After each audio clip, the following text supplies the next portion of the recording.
Welcome to Kenton Teaches. Enjoy the video. You start by powering the phone down and removing the SIM tray. This prevents shorts and trapped screws. Next, heat the screen edge to loosen adhesive. You want about 60 to 70 degrees Celsius, hold steady. Once warm, attach a suction, insert thin picks and pry slowly around the perimeter. This preserves the display flex. Make sure to track every screw and note connectors. You will need order and orientation for reassembly, so label parts as you go. You'll now disconnect power and free the fingerprint flex. This is critical to avoid damage. Start by removing the battery connector with a plastic spudger, no metal tools, then gently lift the display enough to access the sensor flex. Unscrew the small module fasteners and pry the connector straight up.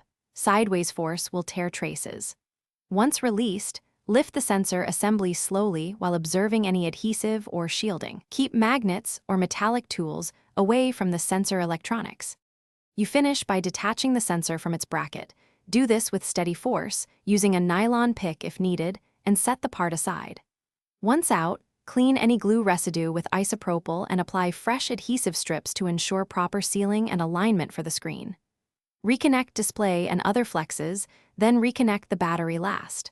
Power on and test fingerprint-related functions if the phone won't boot. Reseat connectors and check for pinched cables as the primary troubleshooting tip. Thanks for watching. Please subscribe if this video was helpful.